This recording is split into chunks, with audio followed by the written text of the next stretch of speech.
So students, coming to the last topic of this chapter, that is International Financial Reporting Standard or IFRS. Now students, under this topic I want you to take some important notes in your copy, because here we have just provided you an introductory line and I will be explaining the topic in details. Now see, IFRS are a set of rules and accounting principles that was developed by International Accounting Standard Board or IASB. Okay. Now next the question comes, what was the need for this?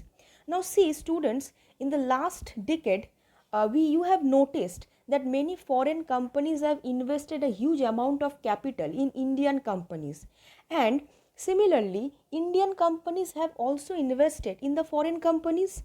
So there should be a common accounting system between all the entities from various countries to provide an uniformity in the accounting system.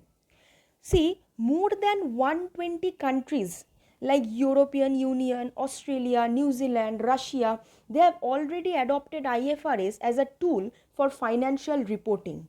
Now, this has been recognized as global reporting standard.